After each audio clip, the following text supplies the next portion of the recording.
Bəli, iyun ayının ilk 10 günlüyünü geridə qoyduq və bazarlarda yay mövsümünün ən sevilən meyvələri olan qarpız yemiş artıq satışa çıxarılıb. Qeyd edim ki, yaz və qış boyu bazarda yalnız xarici sort qarpız yemiş satılırsa, artıq öz yerli qarpız yemişimiz satışdadır. Yaz fəslinin uzun müddətli yağışlı keçməsi sahibkarları bu məhsullara görə də narahat edirdi. Belə ki, havaların gecisinməsi qarpız yemişin də gec yetişməsinə səbəb olur. 3 gündür çıxıb. Sabirabaddan hələ ki gəlir. Qarpız da yemişdir. Neçədir qiymətləri?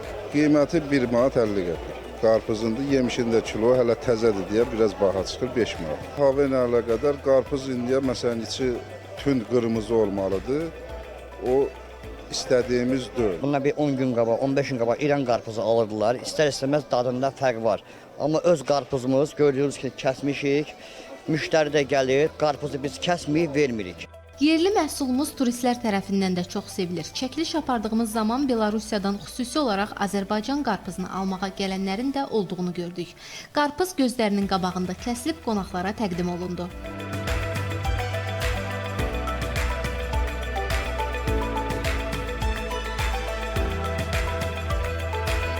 Очень sladkий, вкусно. Çox şirindir, dadlıdır. Yemiş almışdıq bir dəfə, çox dadlı idi.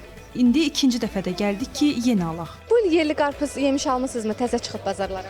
Almamışam amma yemişəm. Necədir dadı, bəyənmisiniz? Çox qəşəng idi.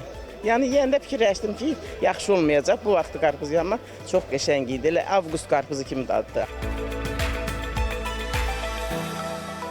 Bəli, mən də ilk dəfə bugün yerli qarpızı nübar edəcəm. Gəlin birlikdə dadına baxaq.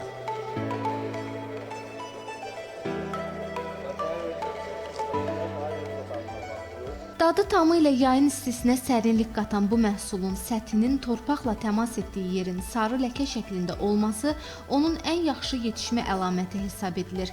Bəs qarpız yemiş alarkən nələri bilməliyik?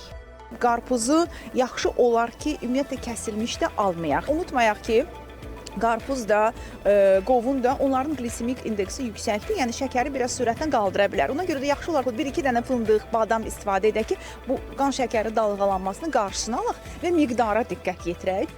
Mövsümün ən sevilən bostan bitkilərindən olan qarpız yemişin faydalı xüsusiyyətləri çoxdur. Lakin bu məhsulları istehlak edərkən diqqət etməli məqamlar da var. Məsələn, kəsif soyuducuda uzun müddət saxladıqdan sonra istehlak etmək təhlükəli ola bilər. Həmçinin məhsulun dadı və ya içərisinin rəngi dəyişərsə, onu yemək tövsiyə olunmur.